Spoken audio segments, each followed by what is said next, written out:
be asked in the meeting. If you have a question on the budget and you don't get an answer, we have cards in the back of the room. If you write your question down there and your contact information, we will get you the answer to your question within 7 days. So we want everybody's questions answered tonight. So we're going to start with the flag salute. So can I get everybody to stand? Sure. Place your hand over your heart and repeat after me. I pledge allegiance to the flag of the United States of America and to the republic for which it stands, one nation, under God, indivisible, with liberty and justice for all. Thank you. And as you go through your daily chores, just keep in mind we have troops overseas and we have our first responders in the street that keep our neighborhoods safe and protect us and serve us when we're ill in our hospitals, and our paramedics that reach out to us at our homes. So quality of life is what we make it. And so we have a full agenda here tonight. We're going to start off with some of our committee reports. And so do I have Lisa Tran here from Arts and Culture? Tran Lee? Is she here? Okay, so we'll move that up. Public Works, William Galvez, are you here? Lisa Solomon, you're up. Education? And just so everyone knows, our friends from Garden Grove couldn't be here today. They have their honor choir concert, so just to let you know. Our month has been super busy in Santa Ana. We had our Kinder Caminata where over 1,300 students were able to go to Santa Ana College to see what the college experience was like in the kindergarten way. And it was absolutely wonderful to see our kids already thinking about college, and they're only 5- and 6-year-olds. We also had our Principal for the Day, and over 50 schools participated in Principal for the Day. And we were able to have people from all different types of jobs come out and be at the school sites and get to see what it's like to run a school, and they got to see that it's not an easy job. I love it, but it's not an easy job. Also, we had our Special Olympics on March 15th for our students, and it was wonderful that we're able to have something locally for our students and that our district and our school board supports it. We also had over 51 of our sites were recognized for PBIS, for their implementation of positive behavior intervention support programs. And that's everything from teaching our kids about following rules, civic engagement, as well as how to treat others with kindness and respect, and having support systems in place for the students that need it. If there are behavioral concerns, are we addressing them through sometimes counseling, through behavior modification, and through restorative practices? And so we had to have 51 of our school sites recognized. That's a large amount, and we're very proud of their work.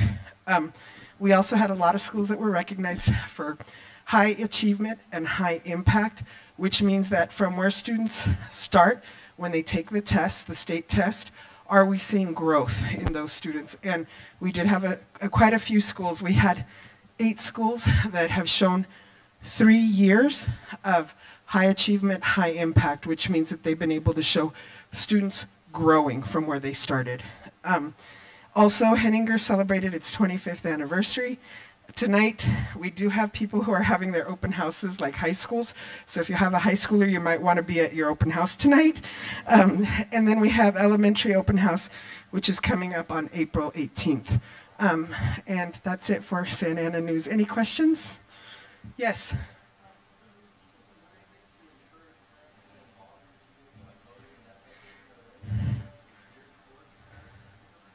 Yes, we do. And we've just implemented where every school site has community workers, that it's called FACE, FACE. And I want to just say that because it's the acronym for Family and Community Engagement. So we're encouraging more engagement, and it's on all levels. It's not just a come and volunteer at the school. We know that parents work, that sometimes they can't be at the school site, but there's ways that they can get involved at home or evening events or afternoon events. We also provide a lot of support services through our wellness centers, which are going to be opening up by the end of this year at every single school site. So we have community workers there to offer the parents support, but also to encourage them to be more involved, and it includes civic engagement too. in those programs. Any other questions? Thank you, and I apologize, I'm a little bit sick. Sorry. Thank you, Lisa. Okay. Thank you, Lisa. Hello. Hello, everyone. Teresa Mercado Cota, Assistant Dean at Santa Ana College. Such a pleasure to be here tonight. And just along that question, before I get into this, the other type of civic engagement that we're very involved in is with the U.S. Census. So there are communities in Santa Ana that were undercounted, seriously undercounted in 2010. And so this Monday, April 1st, is it will go out through social media, but it's basically 1 year out of the actual U.S. Census. And if people are looking for jobs, or other people like young people or young adults that are looking for jobs, they have about 1,600 positions that are going to be opening up at all levels. There's going to be coordinators, there's going to be all kinds of different positions. And if you want some training on these positions, you can go to Santa Ana College. We have trainings. Every 2 weeks, we're having trainings in one of our centers. So if you'd like information, I can give it to you. I can bring it to you. You can email me or go to Santa Ana College's website, and we'll provide information. In our Career Center is where we're providing those trainings. Okay, so I wanted to say that just because you asked the question about civic engagement. And then quickly, as far as events that are coming up, May 6th, I put the brochures back there. May 6th is our annual golf tournament. So if you're interested in golf and you like to golf and you want to support students, please join us. If you're into the arts, in the performing arts, I also put these back there on the table. And this is a listing of all of our performing arts activities this spring. Okay, so if you like theater and you'd like to go, by all means. And then finally, I brought this last time, but I want to bring it again. If you make, or people that make under $60,000 a year, we are partnering with United Way and a number of other organizations to provide free services for taxes. Okay, so there's flyers back there in Spanish, Vietnamese, and English. And on the back of the flyer, it lists all the different organizations that are providing these services free of charge. Some of them you can walk in to, and others you need to make appointments. And Santa Ana College is one of those locations, okay? So I just wanted to be sure to let you know about that. And did I forget anything? Go ahead.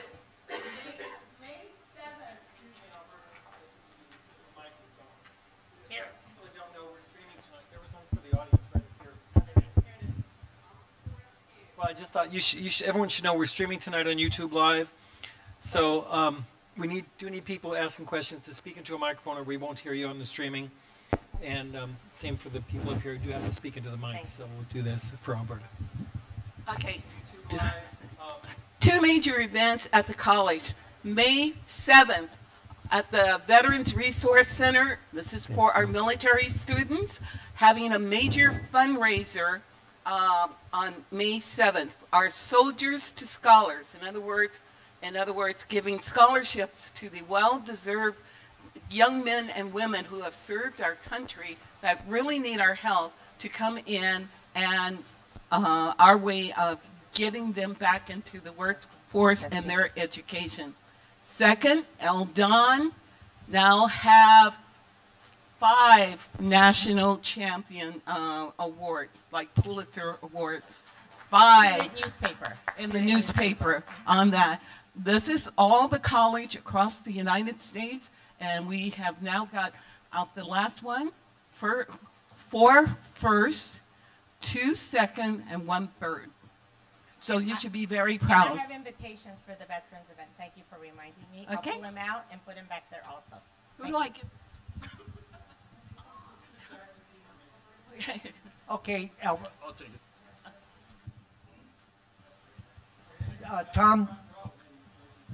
Tom Beastry, you want to come up here and introduce yourself and let us know. Tom Beastry is the contractor for communication media for the city of Santa Ana, and he's going to tell you a little bit about the streaming of this organization. While he's coming up here, my name is Peter Katz. I'm president of the Comlink Board. Carl Benninger is my vice president. Maria Estrada is my secretary. Irma Macias over here. And then over here we have Terry McCall and Mr. Leon Jacobs over here. And in the audience I have George Collins. So Most people know me. Some of you know me, maybe some of you don't. I'm the guy up in the control room in the booth during council meetings, running the cameras and the sound system, and sometimes you see me run down to the podium if there's technical issues, but we help set up for tonight, so we're streaming live on YouTube. If you go to YouTube, type in City of Santa Ana and look for CTV3 live, you should see it. I was watching it on my phone just a moment ago. So, and we're recording it as well. Hopefully we will put it on our cable channel when we get done. And then it will also be on the recorded archive for our YouTube channel, which is the City of Santa Ana. So anyway, we're glad we're here tonight, and it looks like a good meeting. Nice to see everybody. Thank you. thank you, sir. And now I have William Galvez from Public Works. Good evening, all. William Galvez. As promised, I'll be here every month. I wanted to give you some Public Works updates. We were hoping to have a streetcar schedule, OC streetcar schedule for you. Unfortunately, we don't have a schedule just yet.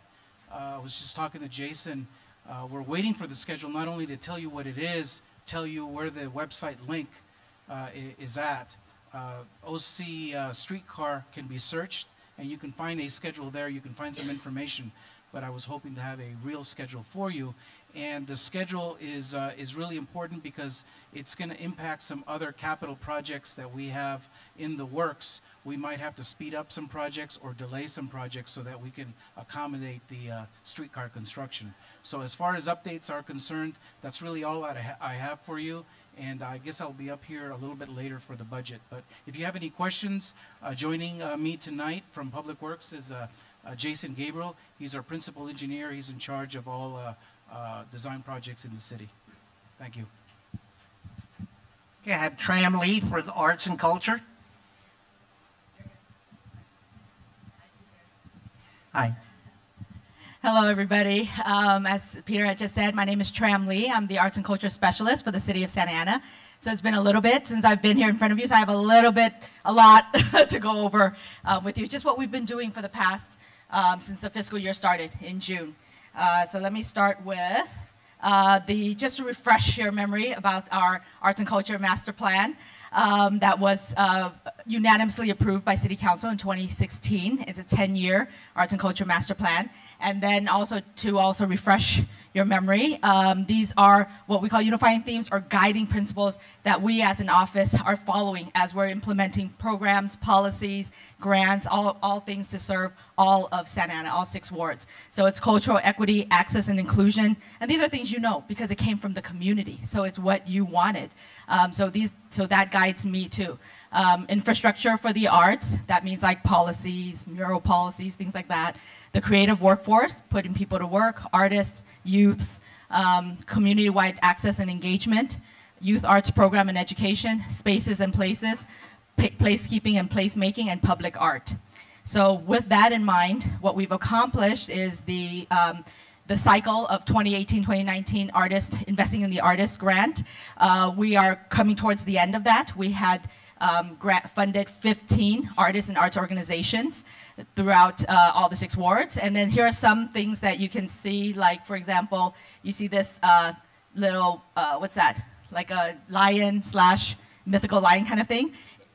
Yes, it's because we want to be able, part of the theme for this cycle is for artists and art organizations to explore hidden histories, uncover hidden histories in Santa Ana. One of them being how Chinatown was burned in the 1800s. So things like that, things that you don't know about for different reasons, and also to bring arts and arts classes to students in different schools in SAUSD. Also, we were able to install all 8 public artworks in the downtown public restroom. And they were done by 6 different artists, as you can see pictured there. And we were able to unveil it and have it lit. So it's gorgeous down there. It's made that place very safe. It has made folks want to travel there more, visit the businesses, the restaurants around the area, and just hang out a little more and spend money in Santa Ana. And people actually make it a destination to come and take photos and all that and post on Instagram. So it's been quite a good thing for Santa Ana. And we had an artist reception to celebrate the artists that, not only the artists that created those public artworks, but also artists all around Santa Ana. Give a chance for people to meet us, the new Arts and Culture office staff, meet new executive directors, meet council members, and our Arts and Culture Commission members. So over 100 guests attended that event. As you can see on the right, on the left is Relampago, which is one of the premier folklorical Mexican ballet folklorical groups that have over 300 students that they teach on a Saturday. So amazing. One of the largest schools of folklorical dance right here in Santa Ana. And then on your right is a gentleman by the name of Greg Campfire.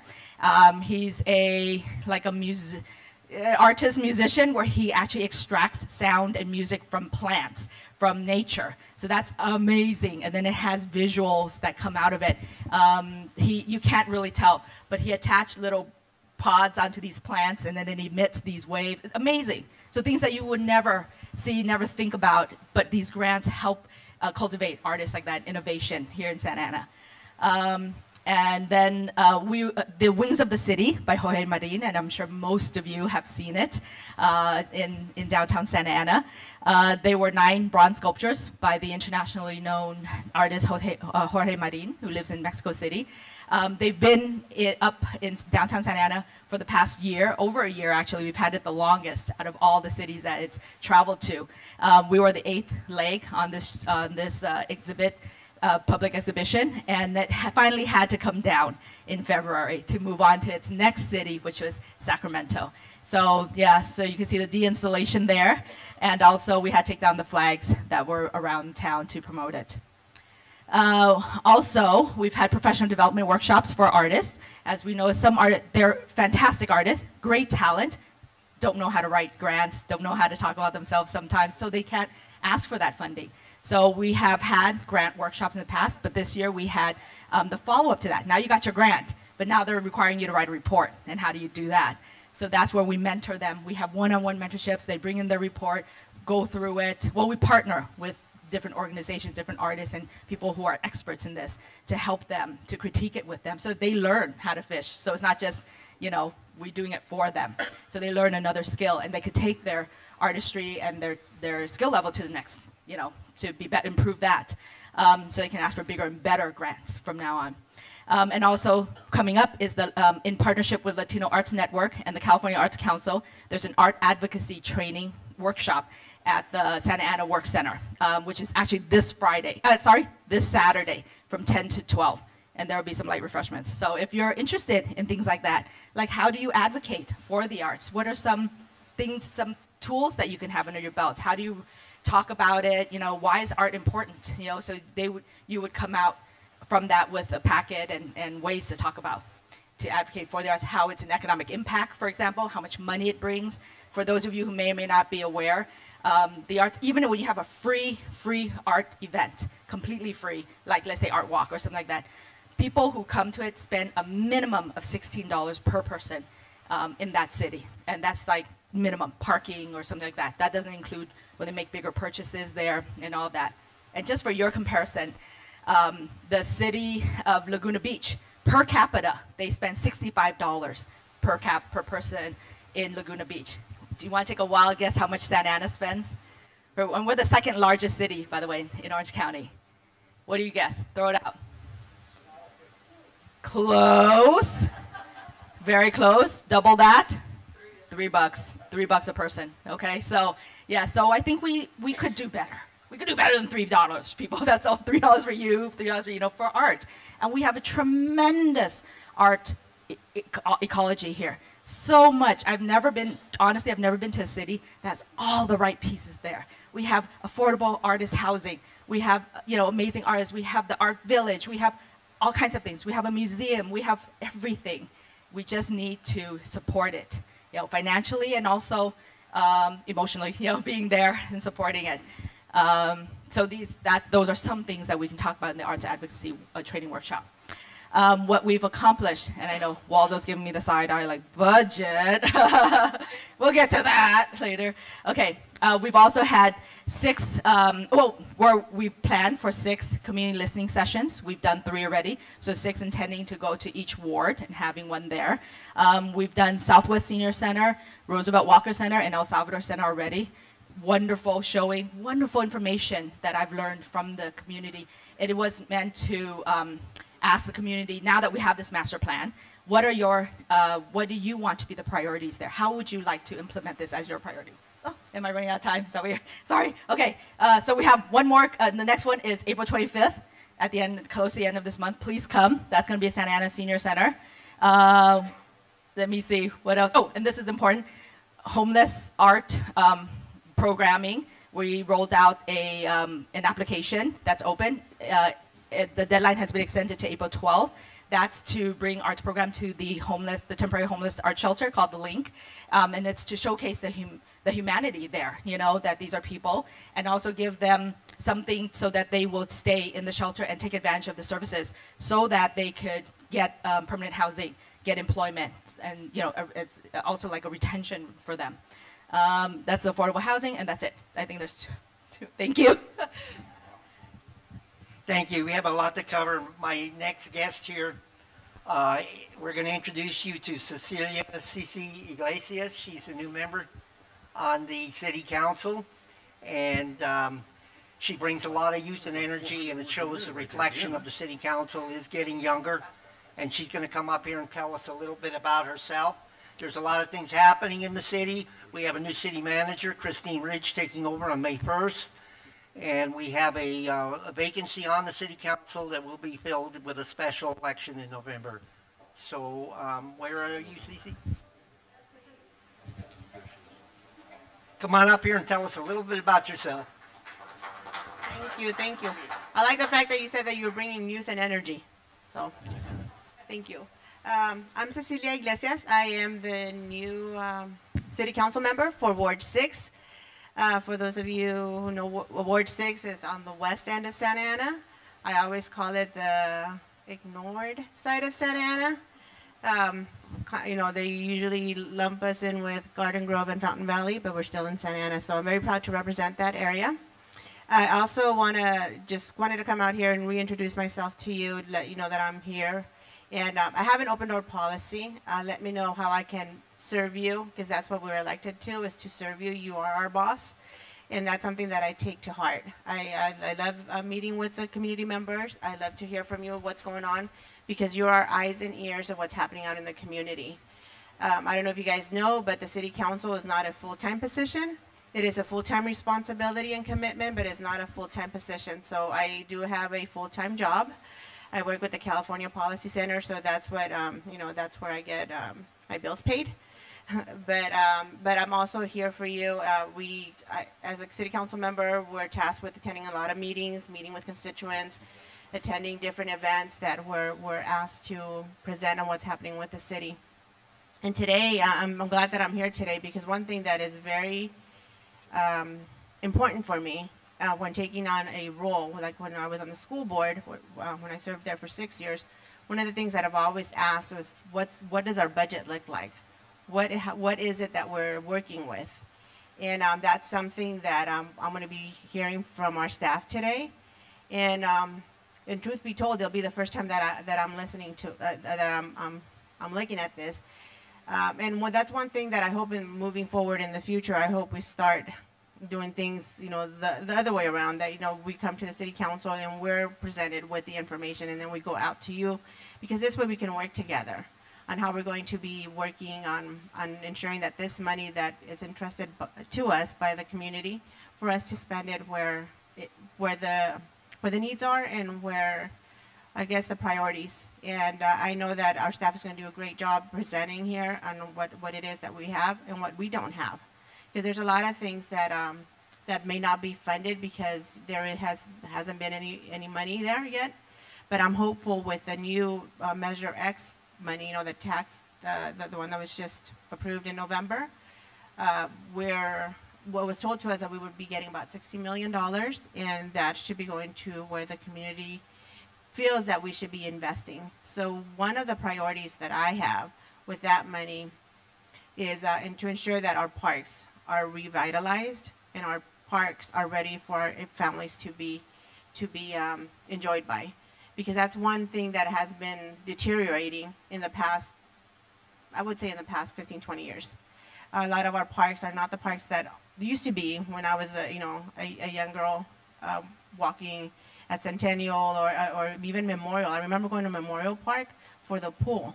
And I remember in the summers, we were always there. You know, it was a place for us to enjoy and just have fun time at Memorial Park. And now it's a very sad state of where Memorial Park is at. So I'm hoping that with our new director, Lisa, she's putting a priority to make sure that we upgrade and we put money into renovating our parks. And I know that right now we just approved her to start working on renovation at Santa Anita Park. I believe it's Jerome and Memorial, I think, right? And so this is just right now, but I'm hoping with the money that is going to be forthcoming effective Monday, April 1st, remember that's when we're going to be charged more money, more tax. It's going to be 9.25%. So that additional tax is going to be going into our city general fund, but I'm hoping that that general fund is going to be spent on priorities that what you guys feel is the best use of our taxpayer money. So a little bit about me. I was, raised here in Santa Ana, but I'm from El Salvador. I've been here since 1979, went through Santa Ana Unified School District, proudly graduated from Santa Ana Valley High School in 1990. And so you guys, and then I went to Santa Ana College. So I'm also a Don. I graduated with an AA degree from there and also went to Cal State Fullerton, got my bachelor's in human services. And right now I'm just, here hoping that we can work together and hoping that we can do the best that we can for our city of Santa Ana, because Santa Ana is a great city, and I know we just need to ensure that our priorities are aligned to what the community wants it to be. So I'm here to listen to you. Let me know how I can serve you, and if I have business cards, if you guys need to get a hold of me, I'll be more than happy to meet with you one-on-one, or I can either for a phone call, whatever, but I'm available. So thank you for this opportunity. Y gracias por darme la oportunidad de estar aquí. Para los que saben en español, gracias. Soy Cecilia Iglesias, soy concejal de la ciudad de Santa Ana para el distrito número 6 y estoy aquí para servirles en cualquier cosa que se le desee. Okay? Muchas gracias. Thank you very much, and I look forward to working with you. Thank you, Ceci. And this is part of our endeavor to bring all the council members to our organization, because after all, they sit on the city council, but we represent 64 neighborhoods in this city, and it's time we got out there and listened to the concerns of our neighborhoods, because sitting up on that council is not enough to make these decisions. You have to go out there and live amongst us and see what these problems are out here. And there are a lot of things happening in the city. For example, Sam knows in his neighborhood, in the Lacey neighborhood, there's a groundbreaking for a new park in that neighborhood tomorrow afternoon. Logan neighborhood. So that's tomorrow afternoon. So, things are happening. Oh, Saturday. Yeah, tomorrow's Friday. So, we have to take care of our neighbors and our residents. I mean, the quality of life is very important to all of us. So, but without money, without the budget, we can't do it. And that's why we have a budget presentation here tonight. But before I forget, in the back I have information. The traveling wall, the Vietnam Wall, the wall that heals, will be in Costa Mesa the weekend of April 11th, 12th, 13th, and 14th. So you've lost relatives that have been lost in the Vietnam War. There's a chance to go there and reflect on that. It's 3/4 of the size of the exact replica of the one in Washington, D.C., and it's just south of the 405 freeway off of Harbor Boulevard in Costa Mesa. So with that, I want to introduce the budget team to come up here and make the presentation of the budget, so we have plenty of time at the end to ask some questions. And budgets start with safety, and if we don't have safety, we don't have anything in our community. And so, in the 90s, all cities up and down California struggled with rising crime rates, and the lawsuits that evolved out of these crimes. And so they realized it was time to go back into the neighborhoods and work in the communities and solve some of these crimes. It's cheaper in the long run. The city spends less money on litigation when you solve these crimes, these petty crimes, and deal with the problems in the neighborhood. So here's my budget team. Where are you guys? Come up here and get the heat. Steven Mendoza. Here's the guy. Stand up, yes, stand up. Acting city manager for a few more days till May 1st. And he's going to do a good job over here, and he's going to introduce you to his team. Thank you very much. Thank you all for coming tonight. Thank you for letting us crash your meeting. I really appreciate it. As a Santa Ana resident, I have my concerns match your concerns many times. So we're on the road. We're taking this on the road. We've been in 5 neighborhoods so far. So I know this seems like a presentation to you, but where you want your feedback. We have to present what we hear from you back to the city council. So we want this to be 2 ways. We'll go through our presentation. We have some questions from you, and we want feedback from you that we can carry forward to our city council. Our city council can't put a park repair in the budget if they don't know you need a park repair job. They can't put a police officer on a corner if you don't tell them you want a police officer on a corner. They need to hear these things from you. Grassroots this time. We want to hear from you. And as Ceci just said, Councilmember Iglesias, as she just said, they want to hear from you. We want to kind of flip the process this year and try to get input from neighborhoods. You all represent different neighborhoods.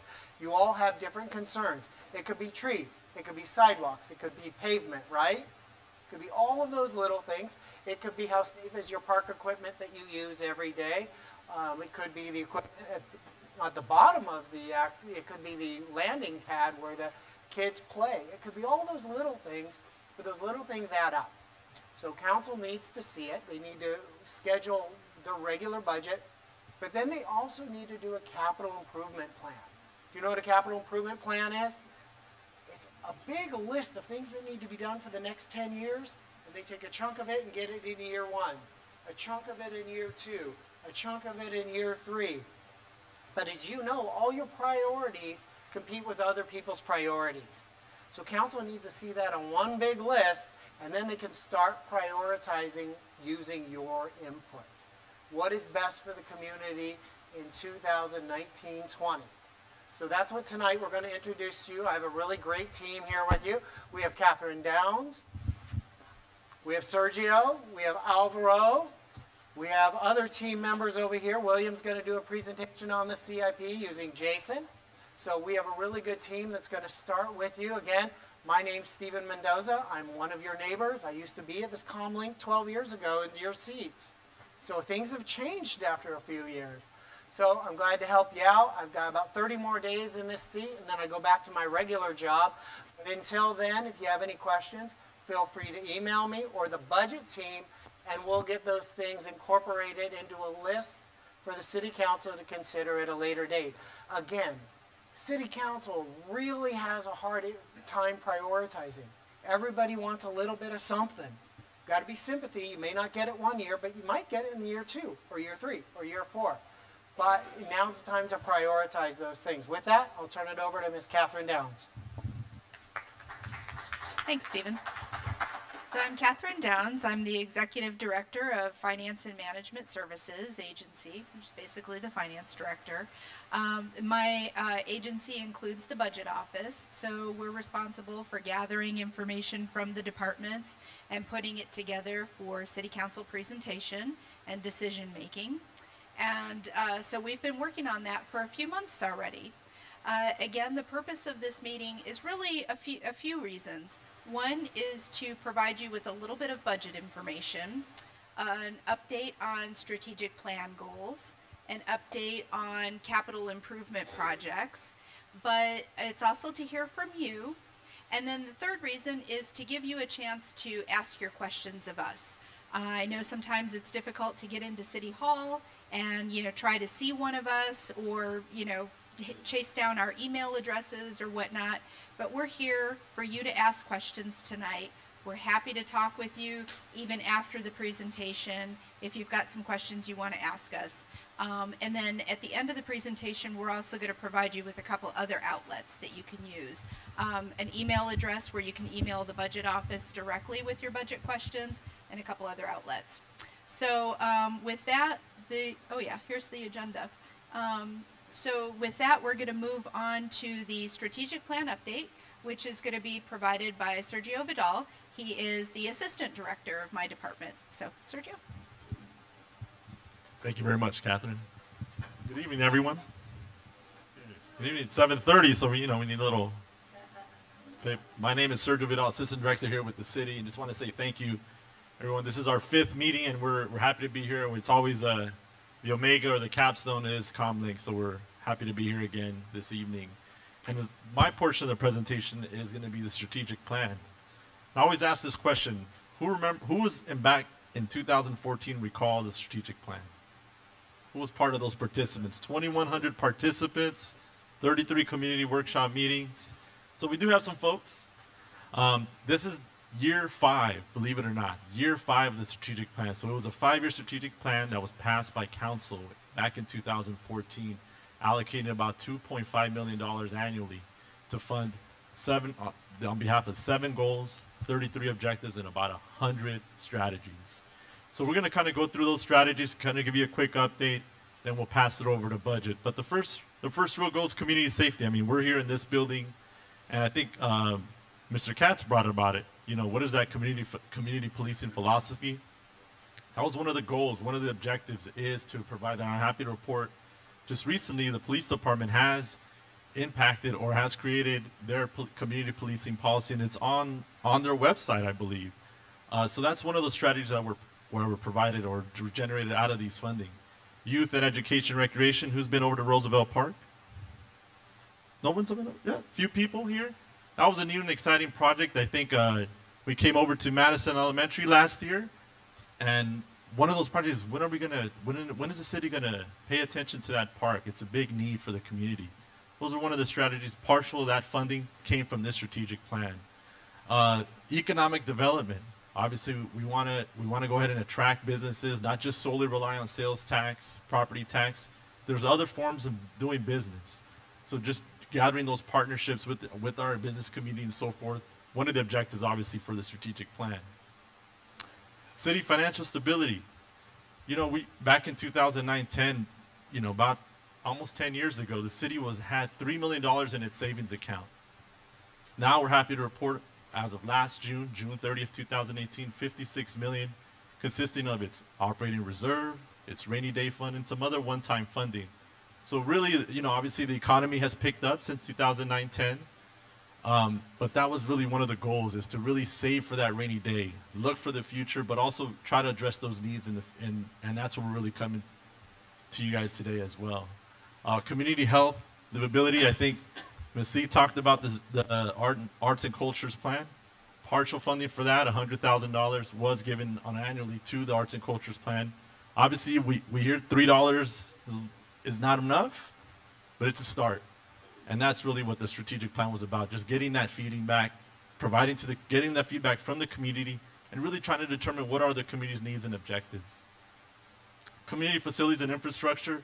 Obviously, we're working on that. Deferred maintenance, we're hearing how the parks obviously do need some repair, but really those are the objectives that we're trying to, get that response, get that feedback from folks, and start that process. And that's really what the strategic plan is all about. Any questions so far in the strategic plan? This concludes my portion, and I would just like to turn it over back to Ms. Downs. Thank you. Thanks, Sergio. Okay, so first I wanted to talk about the budget process a little bit.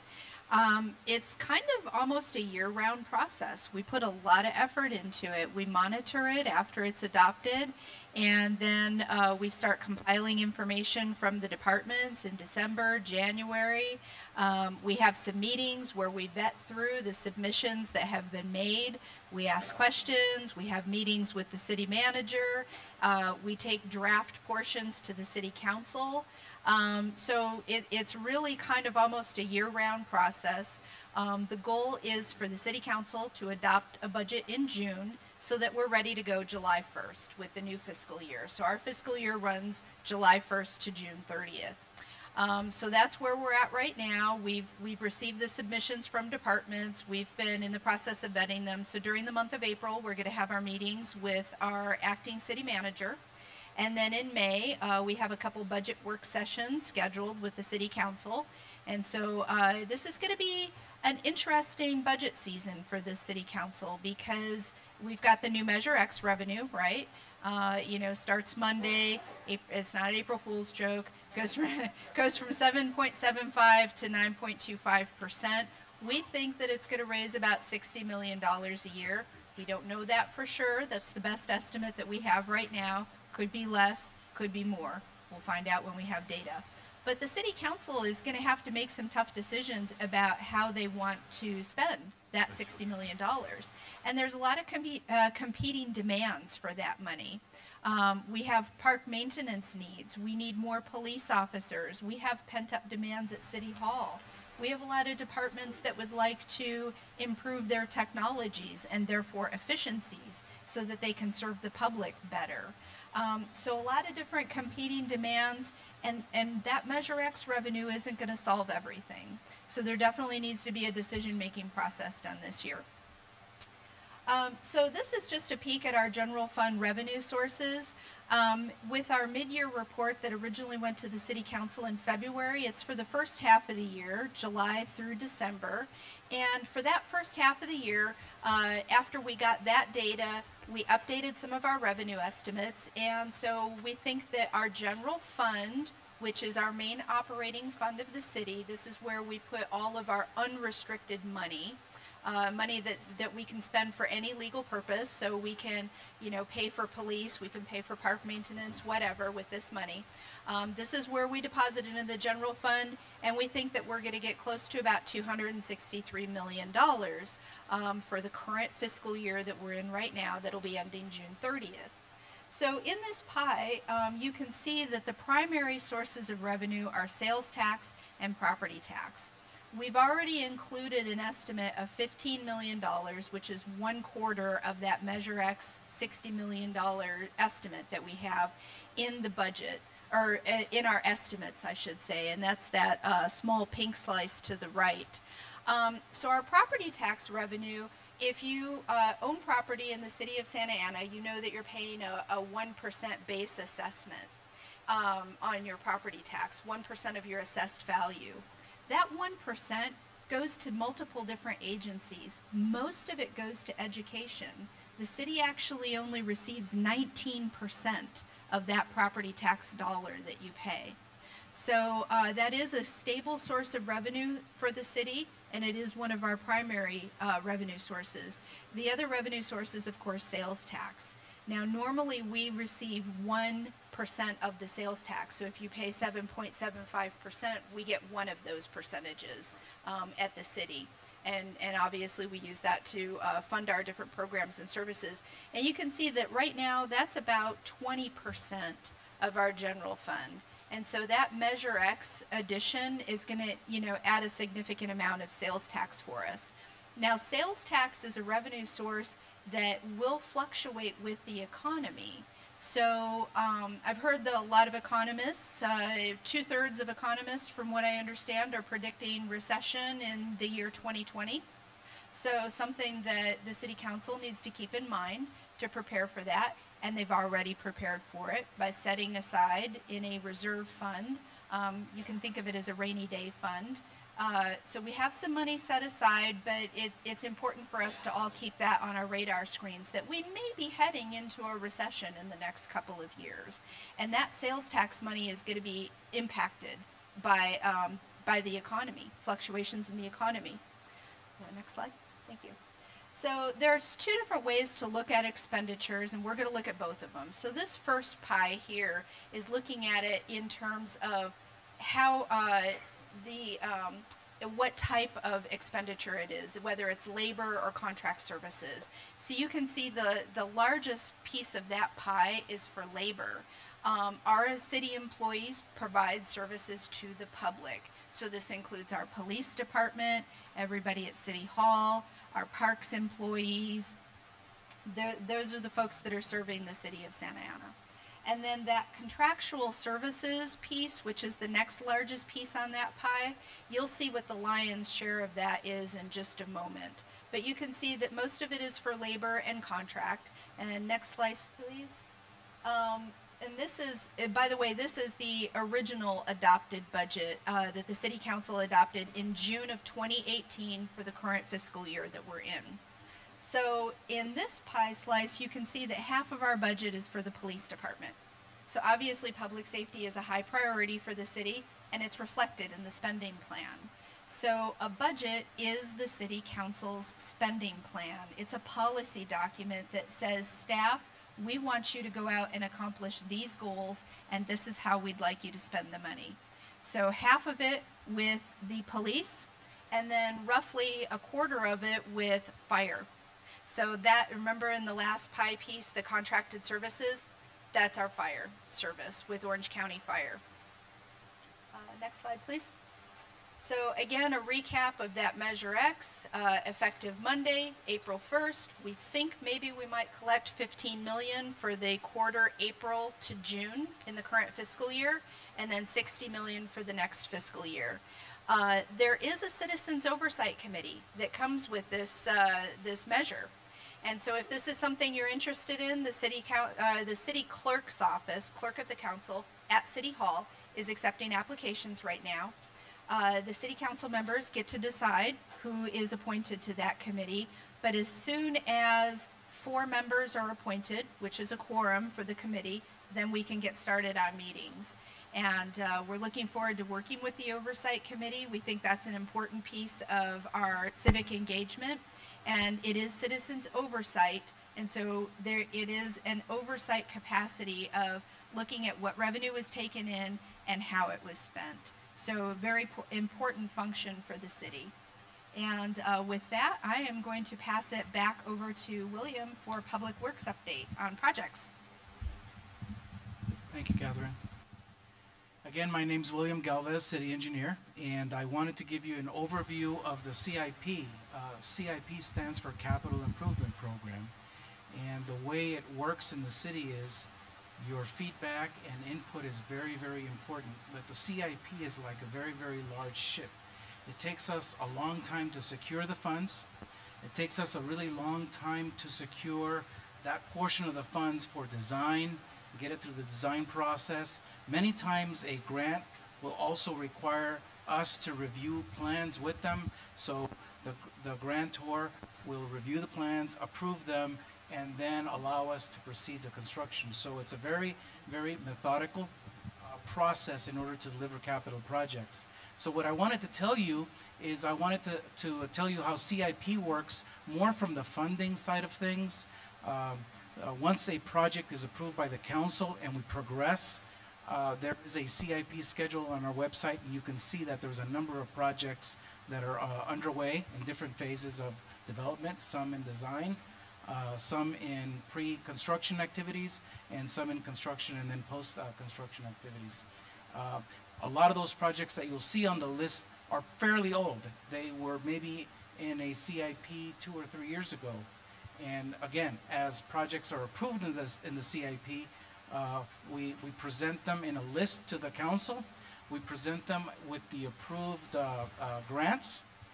The council will approve proceeding with the project, and then we actually go through and secure the funds for design and construction and so on.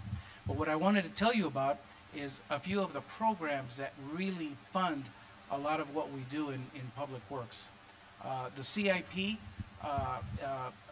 in public works, we actually help deliver parks projects and other facilities projects, and of course streets and utilities projects. So we serve the city in delivering CIP projects for other agencies also. One of the programs that we're really happy to have, and it was a voter reconfirmation last November.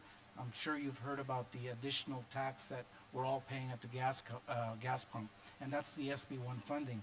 So for the current fiscal year, what we took to the council last July for approval is $9.5 million of SB1 funds. So the SB1 funds behave very much like gas tax. except that we need to get the specific projects approved by the state before we can spend money on it. So typically gas tax helps us with general street maintenance and street operations. The SB1 funding is almost like a grant. Even though it's funding allocated to the city, we actually have to set aside specific funding for specific projects. So we're really happy to have $9.5 million in SB1 funds. A program that's on the board there called fiber optics, and it's to be determined. What that was is a program where we purchased the street light system from Edison, and we want to leverage the street lighting system into possibly helping us with small cell sites and having some revenue for the city for maybe some additional projects and maybe even data access in the streetcar and any other transportation like bus shelters and bus stops. So we didn't know if we were going to be able to secure any funding, but it's an exciting program, and that's why it's up there. I just mentioned the street lights. What we did with the street lights is we took the incandescent street lights, and by switching them over to LEDs, we have about $1 million in savings a year. So we use that savings to leverage a loan. Sergio helped us put those loan docs together. And so we were able to secure $8 million that's payable over 9 years. And the $8 million was used, $6 million to pay Edison for purchasing the streetlights and $2 million to upgrade the streetlights to LEDs. So that's why that program was up there. A very exciting program is active transportation. We secured almost $12 million the current fiscal year. Again, it takes many years to deliver these projects, but through the active transportation program, what we do is we listen to your needs. We've been hearing all about traffic safety for many years, how our streets and roads are very unsafe for bicyclists and pedestrians. So with that in mind, we see that the active transportation is a perfect match. We secure the funding, but we deliver more than just traffic safety. At the same time of fulfilling the grant requirements, we also improve the streets too. And if there's any beautification that we can add, if there's any trees that we can plant, we'll integrate that into the project. So we're very, very happy to aggressively, and that's a competitive grant. We're one of the most successful cities in Orange County, if not the most successful city in Orange County in obtaining grants, and so we're very happy with that source. We've been going through a drought for the last few years, so we've set aside $100,000 for converting the irrigation system in medians so that we can stop spraying the medians and instead do underground irrigation. And it's much more efficient, and you know, we care about the trees, so that's what that program is for. And then another program that we put up there, and again at the time we didn't know how much funding we might get, is AMI, which is Automated Metering Infrastructure. And what that is a program of changing out the water meters throughout the city, and that way they're automated and you'll have access to water consumption through technology, through your iPhone app or a phone app, and you'll be able to monitor your water consumption, and it'll also have maybe some built-in alarms to tell you if you have a water leak in the home. So it's a great system to have. And in addition to that, we can reduce some of our labor costs in not having to read the meters manually throughout the city. So we would just be getting the data transmitted. So that's what that AMI program is all about. This next slide just represents some of the projects that we deliver in the city. We have some bus shelters that we've completed. We're going to be applying for more bus shelter funds. I believe we constructed and installed over 40 bus shelters, and I think we're going to be applying for another 20 or 30 shelters in the city. The other slide right to the right, Flower Street resurfacing, just represents the fact that we're always repaving streets. We're always looking at our street conditions and trying to balance the streets that need to be slurry sealed or overlaid. The way the street system works sometimes doesn't make sense. Sometimes we will be paving streets or rehabbing streets that appear to be in okay condition, and then other streets that are in really bad shape we seem to be leaving alone. And so there's a rhyme and reason for that, and my best explanation is that we're like somebody on stage spinning plates on these little rods, and our job is to keep those plates spinning. And so when we see a plate that's going to fall off, we go out there and spin it. But if a plate falls to the ground, there is no way that we can dedicate all the resources to pick up the plate and glue everything together to get it back up spinning. Because by the time we do that, all the other plates will fall. That's my best analogy. The bottom line is that we need more funding for streets, and so we're always looking for more funding. That's why you'll see sometimes that we're doing streets that appear to be in okay condition, and some other streets that really need help sometimes are left behind. We're aware of that, but if you have any feedback, if there are any locations that you're really concerned about, I have my card. Please email me and we'll get to them. Some exciting projects that we've done using active transportation grants. We recently did a cycle track, which is a bicycle lane on Bristol Street right in front of McDonald's. What it is it separates the bicycle lane from the main roadway, and that separation, it's called a protected bike lane because there's a little median in between.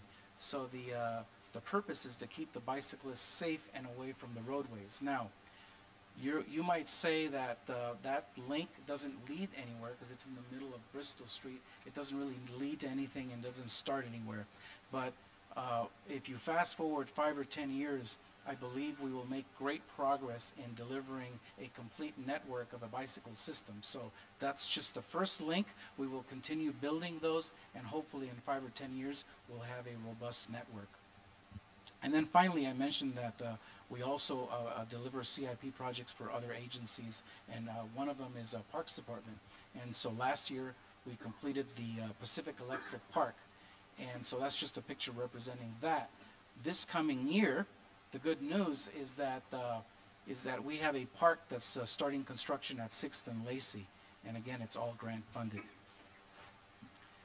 So this slide represents what we're working on for this coming fiscal year. And again, it's a repeat of the same programs, but in different amounts. SB1 funding has come down a little bit. There's real reasons for that. If you have any questions, you can ask me why. It's $5.6 million this upcoming year. But we think that long term, it'll even out, it'll flatten out, it'll be very, very similar year to year. Active transportation, this coming year, we've been extremely successful. We actually are going to have to update that figure. It's over $20 million in active transportation projects that we're getting.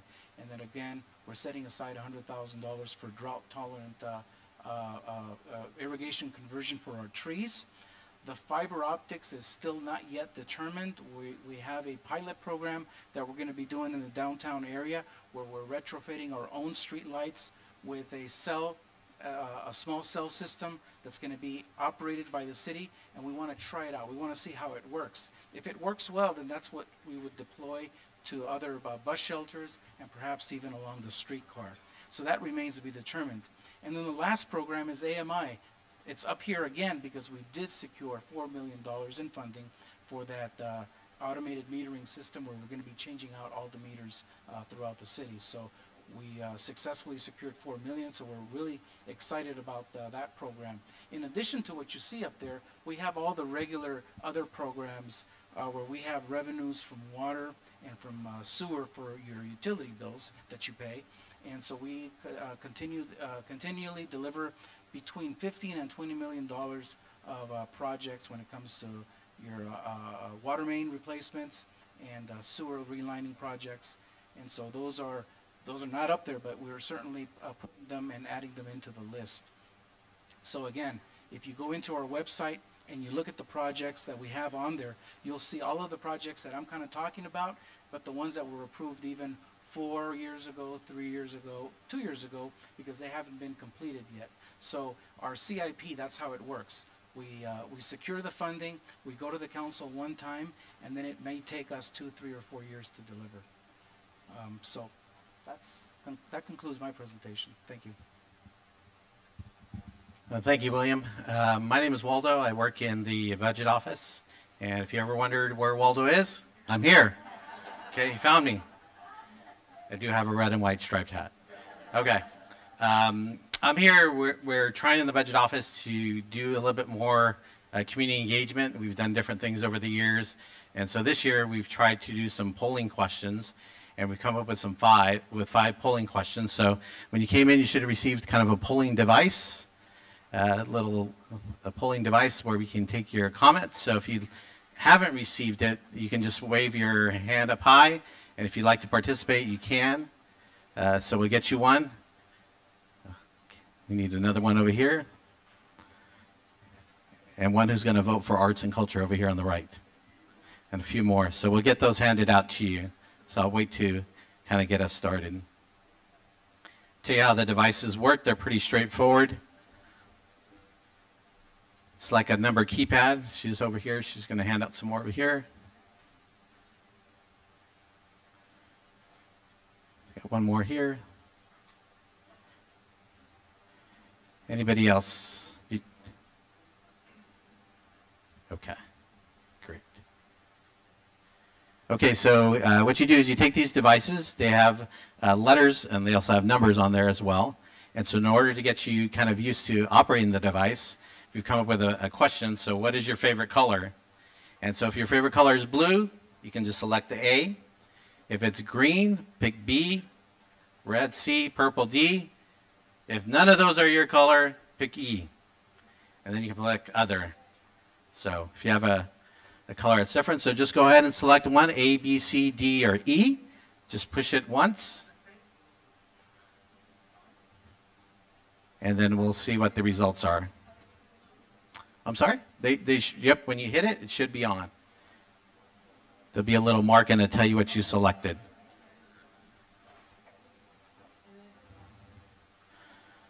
All right. So let's see, your favorite color is blue, followed up by other. So next year we're going to put some different colors on there. Okay? So we just have 5 polling questions. I'll kind of walk you through them, but they're a similar concept of what we're going to do. So our first question is, in this upcoming budget in fiscal year 1920, what would you like to see more emphasis on? And we just need you to pick one of these. A is code enforcement. B is economic development. C is homelessness efforts and public safety. D is recreation programs. And E is improving the infrastructure. Well, we want you to pick one. So we don't have another on this slide, but maybe next time when we do the questions, we can add that as an option. But if you don't see anything on here, you can always provide your comments and feedback. So, okay? So A, B, C, D, or E, you just pick one of them. All right, so homelessness efforts and public safety, followed by recreation programs. Okay. All right, please select your number 1 priority. So again, you're just going to pick one of these. Public safety, education, recreation programs, or my favorite, city financial stability, economic development, or quality of life. So A, B, C, D, or E, or F, excuse me. You pick one of those.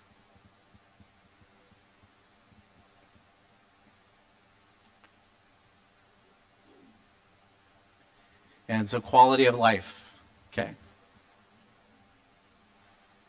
All right, this one came actually from our Parks Director, Lisa. She wanted to ask, which activity in the Parks Department would you request to have more funding? We want you to pick one. So maintain parks facilities, amenities to keep them clean, green, and safe. Provide renovations to existing parks, pools, community center, zoo, library facilities. Letter C is expand the variety of recreation and community service programs for all ages. Letter D is provide additional library services. So A, B, C, or D. Okay. So pick A, B, C, or D. Okay. And so we have a tie. So letter A and letter C are what we have, and then followed up by letter B, and then letter D is the last one. Okay? Couple more questions left. So please rank in order of priority from 1 to 4, with 1 as the highest priority. So we have A, B, C, and D. So if B is your first priority, pick letter B. If your second highest priority is A, then pick A. If your third highest priority is C, and so on and so on. So you're going to pick 4 of these. So your first one, pick that first, and then your second, third, and fourth. So we're ranking them.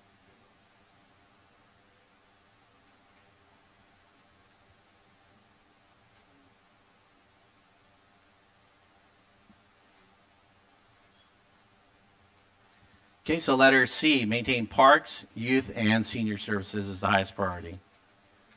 Okay. Please rank the types of economic development activities in order of importance. This came from our economic development section. So again, you're ranking them. 1 is the most important, and 5 is your least important. So pick whichever one's your first most important, A. If your second most important is C, pick that. If your third most important is B, pick that, and so on until you picked 5.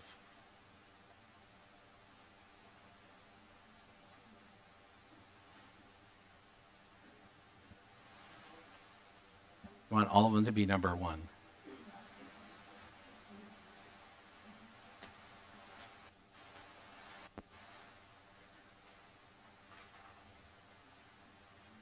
Okay, small business support programs, worker cooperatives, for example, home-based businesses was the highest one, or the most important. Okay, and I think this is that's it. So, I can't remember. I think Peter Katz mentioned, or Stephen Mendoza mentioned about providing your input. There are a variety of ways. You can go on our website. You can look at all our financial information, but we also have an email address where you can email the budget office staff directly. And so that's budgetoffice@santa-ana.org. And you can email us directly. We've also have comment cards. If you don't want to write down or verbalize your question, you can go ahead and do that. And then we'll go ahead and open it up to questions, Peter? Questions or comments or what you'd like to see. Yeah, we're going to open it up to questions, and if I could have all of the finance team up here, if you want to direct your questions to any particular member, they'll be glad to take your comment. But before we do that, I want to one last announcement. Tomorrow is the ATP workshop Saturday, March 30th at 6 Community Workshop, located at Memorial Park, 2102 South Flower Street, Santa Ana. And it's sign-in at 9:30 to 10, and it's open house 10 a.m. to 12 p.m. So this is once again, the active transportation program. So I'm going to open it up to questions from the audience, and I'll have these guys pass the microphone to whoever that wants it. We're going to have a microphone in the audience to take your questions so they can be recorded. Thank you. Looks like we've got a first question right here.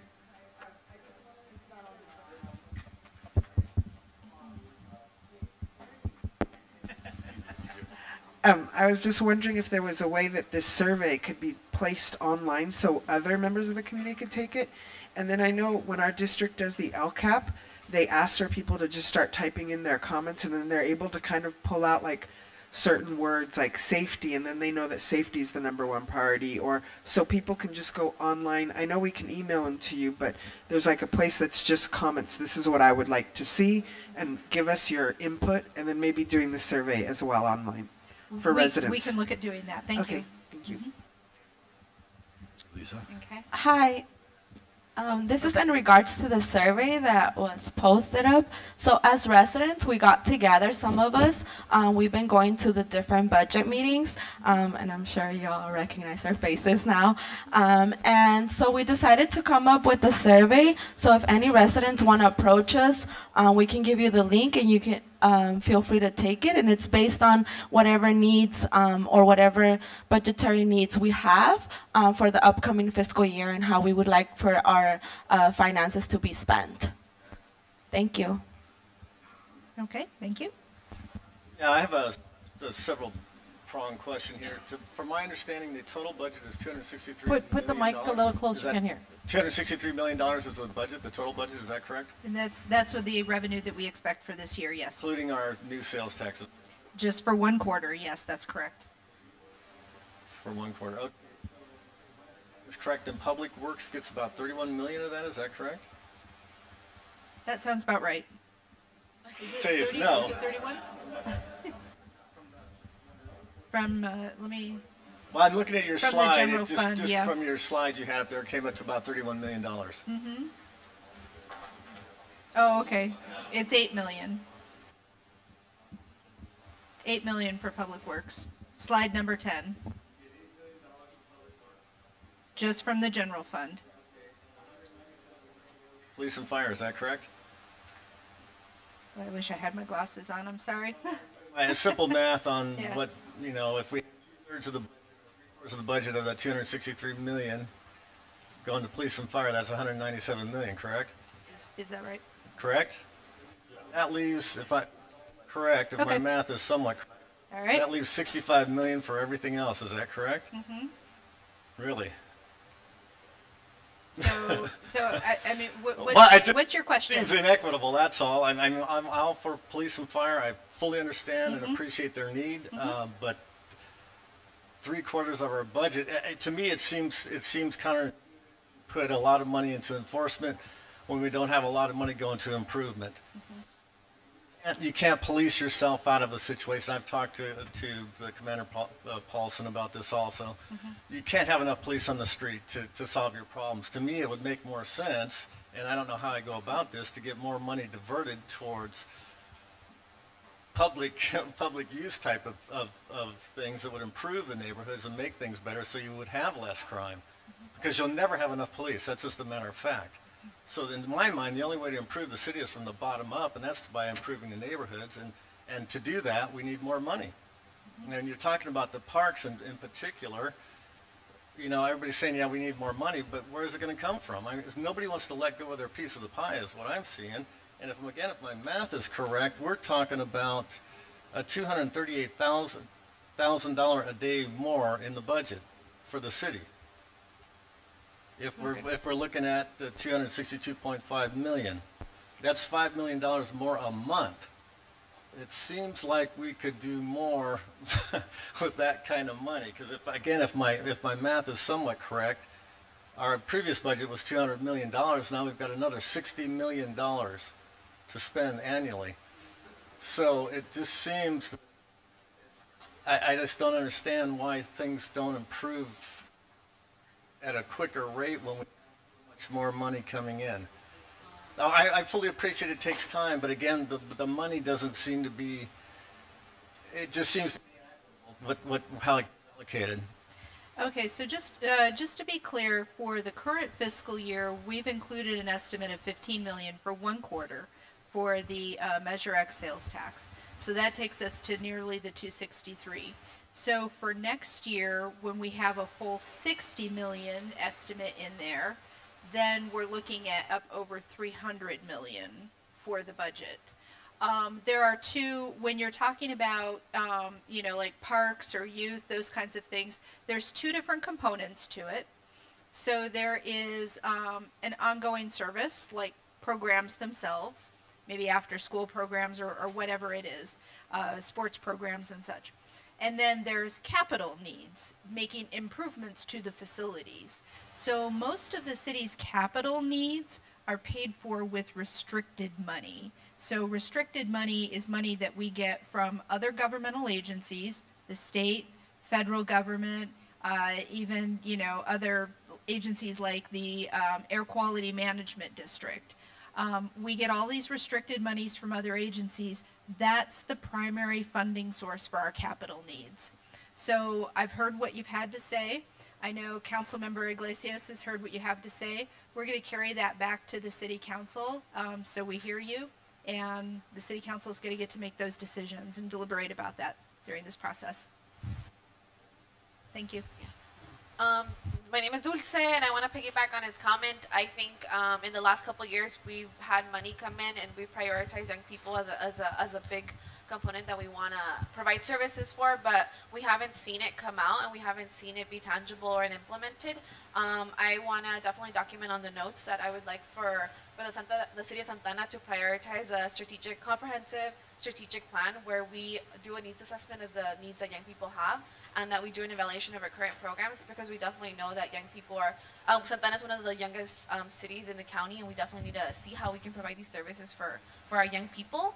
And I had a question. I know yesterday or Tuesday there was a presentation, and it said that the MOU, police department MOU, was already included in the expenditures. It's not on this presentation anymore. Like, what happened to it? Did it disappear, or how was that cleared up, or there was no explanation? There has been a little bit of confusion out in the community, and I'm glad that you gave me that opportunity to clear it up. So the City Council adopted a budget for the fiscal year back in June of 2018. We refer to that as our original budget. Throughout the year, the City Council approves additional appropriation adjustments, and so that budget changes throughout the year. It goes up, it goes down, and then what happens is we have more data. We're able to provide better estimates for the year, and so we publish numbers. With the mid-year report, we published estimates and an estimated budget, appropriations, expenditures for July through December. Then we were asked by the City Council to provide updated numbers as of January. So we have January numbers out there. Then we were asked again to provide numbers updated as of February. And so we have February numbers out there. And so I know it's very confusing for all, but keep in mind that each one of the numbers that we have published have been based upon different scenarios and different time periods, different cutoffs, where the budget was as of January or February. And the one of the scenarios that we published assumed that the City Council would approve an appropriation adjustment for the funding for the police contract increase. And so that budget amendment has not been approved. So we've updated our numbers accordingly to just reflect that.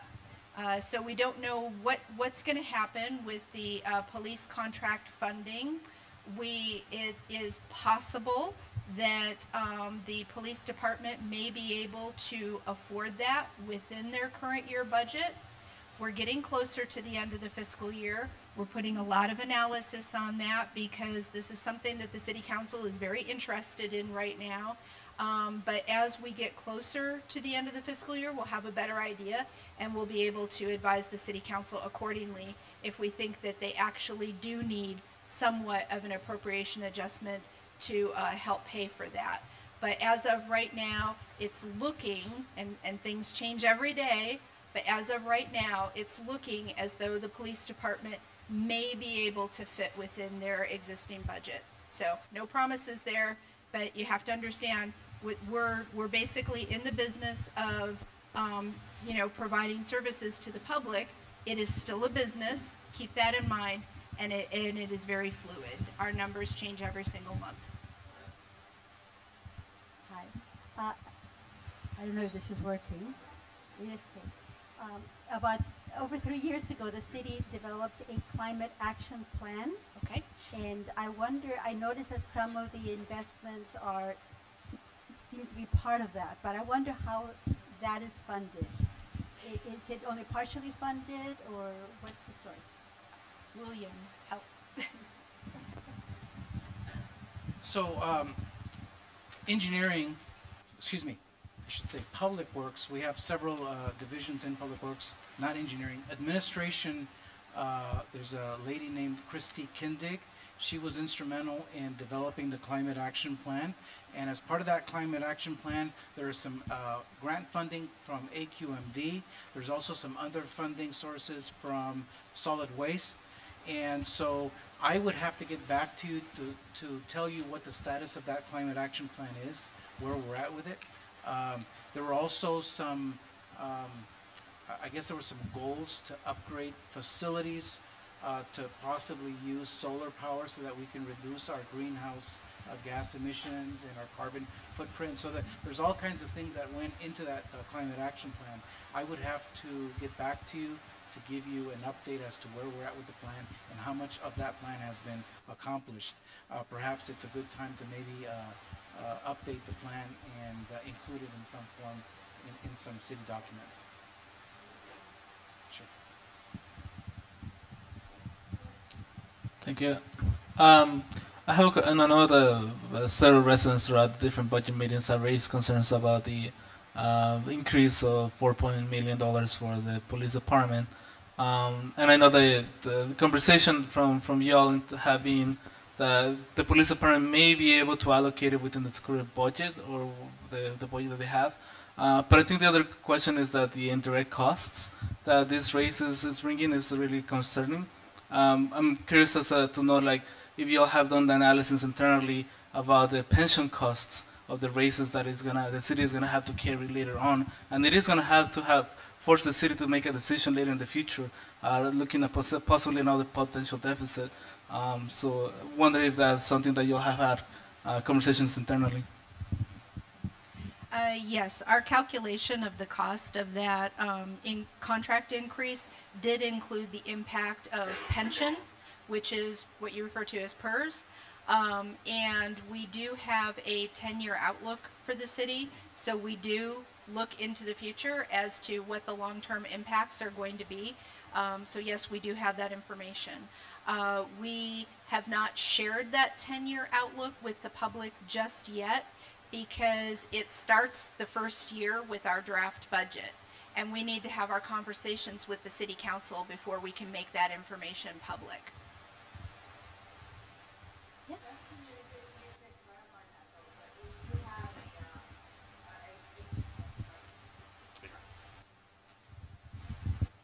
Have a document that says that in 2023 or 2021, where are we going to be at with our liabilities, like in the 85 million?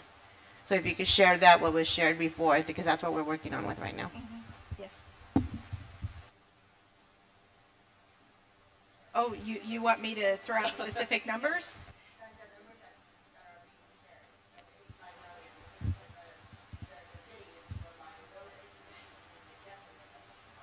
Well, we do have an unfunded liability. Every city does. And an unfunded liability exists when the assets in your pension plan are not enough to pay for the liability that you have accrued to pay out pension benefits later. So we have that liability. 85 million, is that right, Sergio? Yeah, that's about right. Okay, that's as of the last actuarial valuation that we have. We get a new one each fall from CalPERS. What specifically did you want me to talk about with the 85 million? The pension contributions to CalPERS do go up over the next 6 years, based upon the latest report that we have from CalPERS. Those pension contributions increase by $33 million over the next 6 years.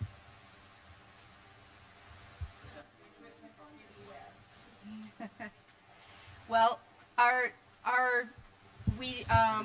some of our expenditures do increase faster than our revenues, but that's why the city council only adopts a budget 1 year at a time, because each year they have a chance to take a fresh look at the long-term outlook and make decisions about the current year, which may include some course corrections for the future.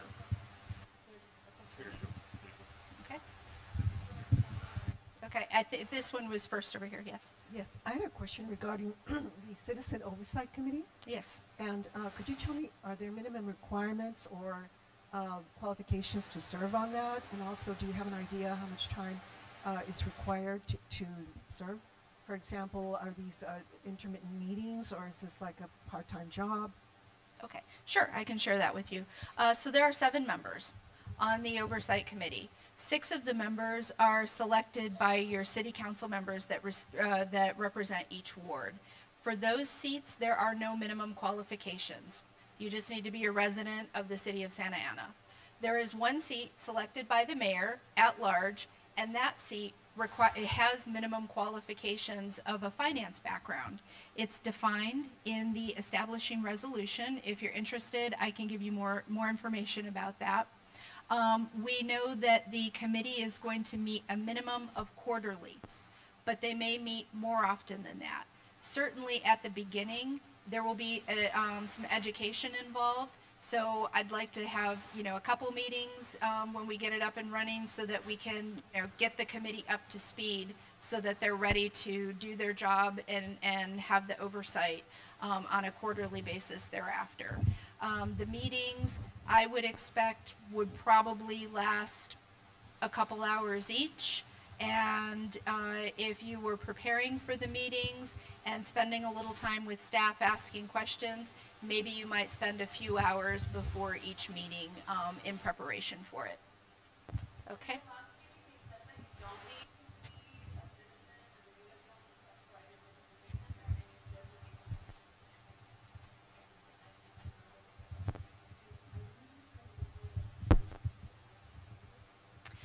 The question is, are the meetings going to be held during the workday?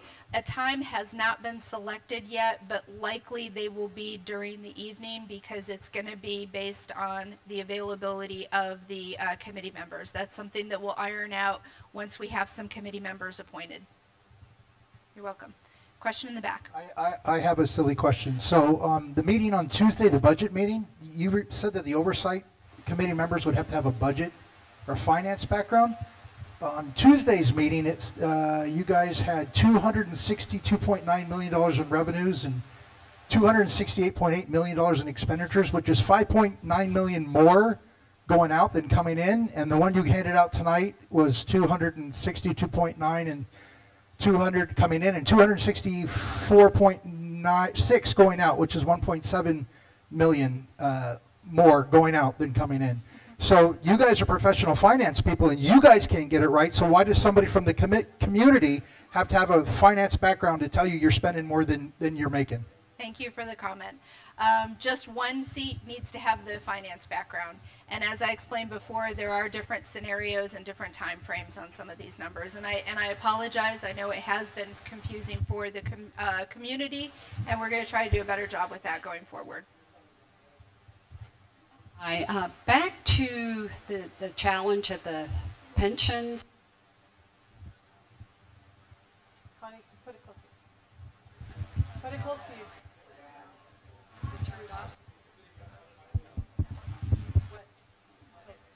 Thank you. I've talked to a lot of people about that, and some of us are wondering, what would it take for the city employees to convert over to a 401k system rather than pension, where they have to contribute more instead of, that's a lot of government money that's going toward the pension. What would it take? Current California law basically says that for public employees, if you want to change the benefit, you have to replace it with a benefit of equal value. And and so a contribution to, say, like a 401k account would not be of equivalent value as a defined benefit pension. We'll never get ahead with rules like that. We'll never. We might as well just be broke and stay broke. That's ridiculous. Okay. Thank you. I have a question, and this could be kind of a silly, naive question, but I'm wondering, what does the city do to account for mismanagement of funds? Is there like a third-party entity that oversees the city and audits the city to make sure that the funds are not misused or appropriated? Yes. We do have every single year an independent CPA firm that comes in and does an audit of the city's books.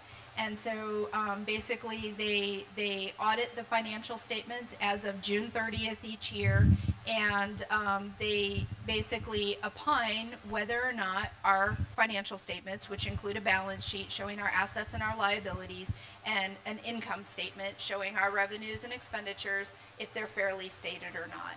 And we have clean opinions that the auditors found our financial statements to be stated fairly. Hi, good evening. Can everyone hear me? Okay, hi. Thank you for being here and being interrogated by the community. We appreciate that. I just want some clarification regarding the budget.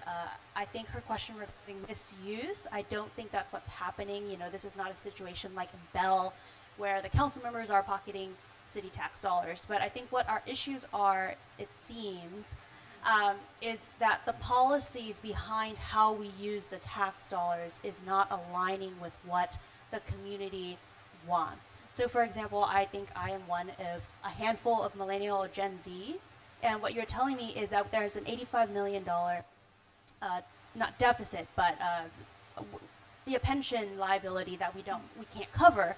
And so what's happening is over time, in 10 years, when we are the middle-aged people with families, right, potentially, we will be the ones who have to then deal with $100 million, $150 million. And so what you're saying is today we can still fund, say, public safety or parks, and I would love to be able to fund everything and then more. But what the council seems to be doing, I'm not privy to their thoughts, is to prioritize what they can see now versus what it will look like in 10 years. So you can allocate 51 or 60% to public safety today, because what happens in 10 years when they're retired or something, move into Arizona because there's no state income tax or something, the rest of us, young people, are left here in the city trying to deal with a budget that doesn't work. Is that a fair characterization? I'm not trying to demonize anything. I'm just trying to understand if that's what's happening, right? We're making decisions today, but not thinking about what happens in 10 or 20 years. That is certainly one way to look at it. The good news is that California did pass pension reform law several years back. It takes a while to reap the benefits from that. Think about it with the baby boomers and Social Security.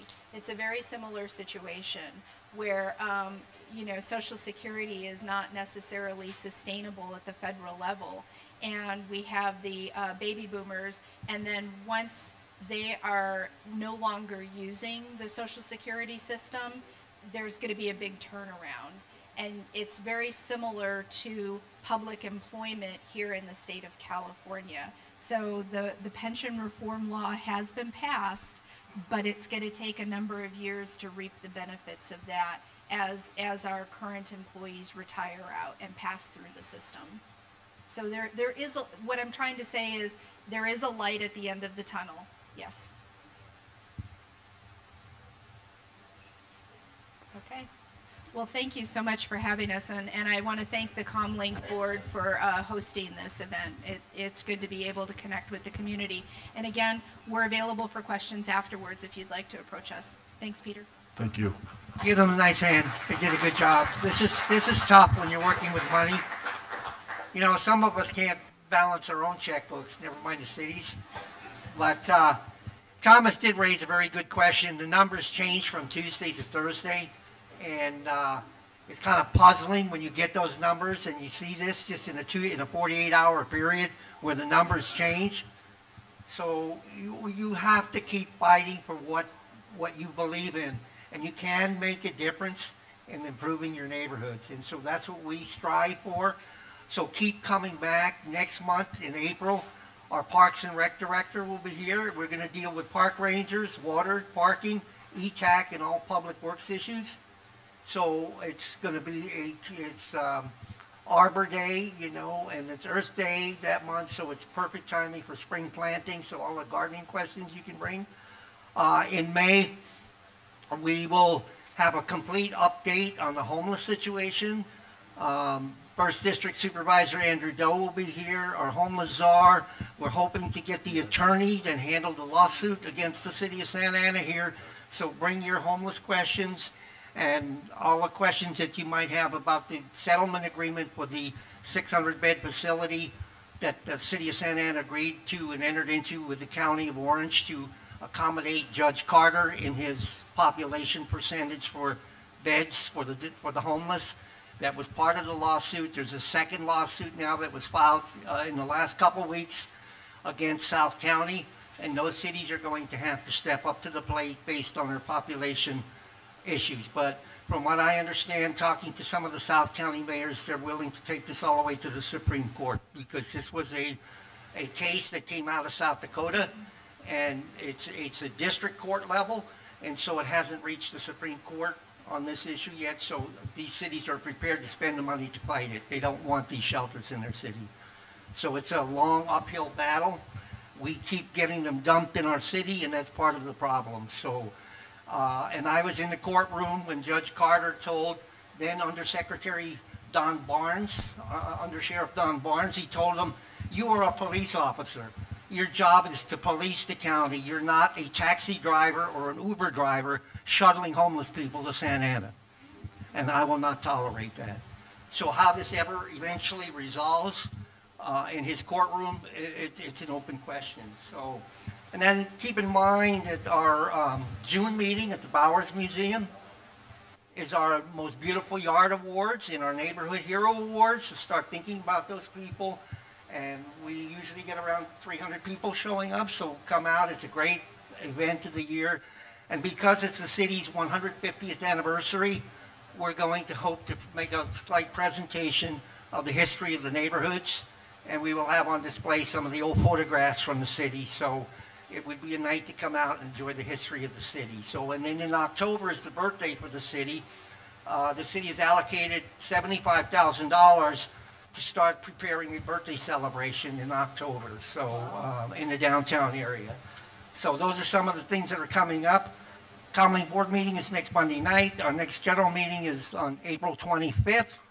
And so I'll open it up to any questions or any announcements. Peter, if I can add, I'm sorry, really quick, before you guys leave, because I know there's people who are going to be leaving, we do have a comment card on the tables in the back. Please make sure you take one with you. We want to hear your feedback. If you have questions or topics that you want to see in future meetings, please make sure that you pick up one of those cards on your way out. Sorry, Peter. And I promised Carl before I get to you, Alberta. Thank you. You took the words out of my mouth. Those comments cards help. And in fact, we do look at every board meeting at what's been turned in. So please turn them in.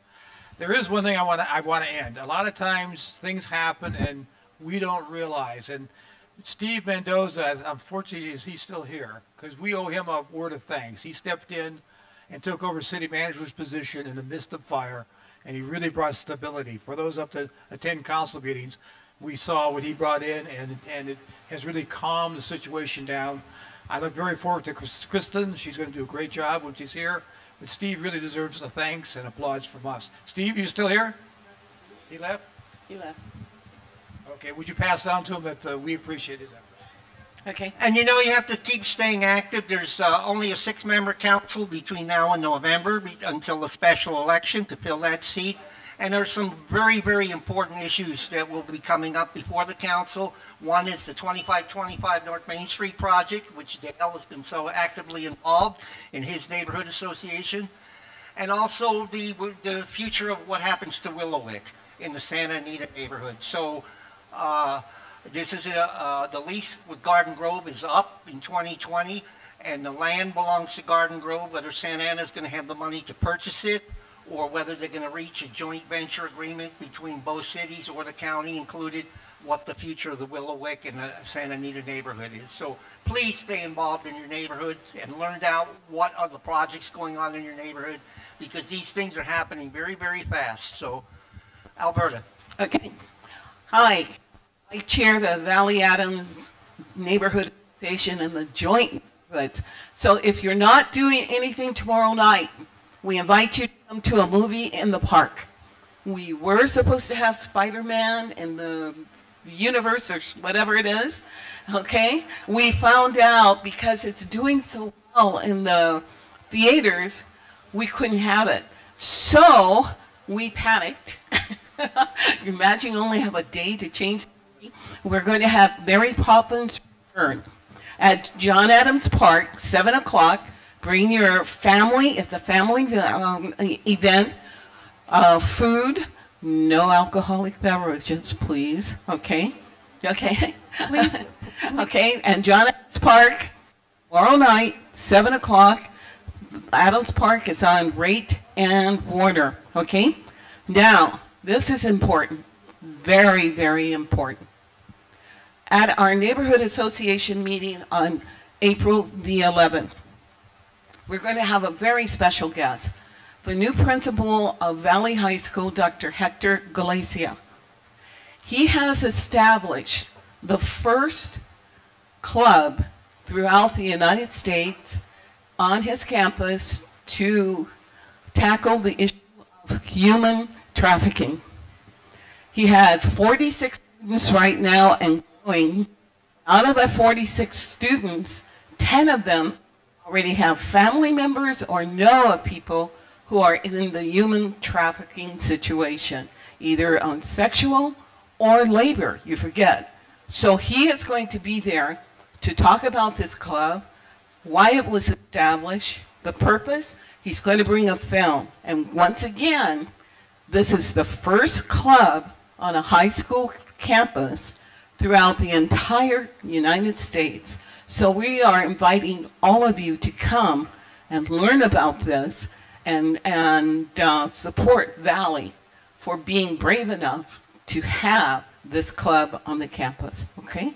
April the 11th, 6 o'clock, John Adams Elementary School Library, okay?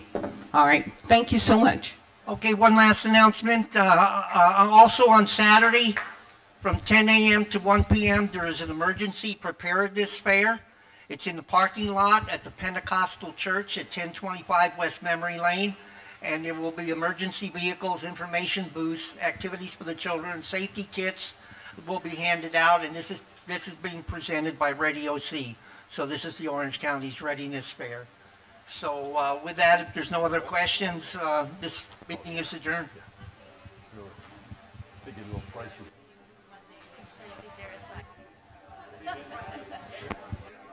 Have a bunker.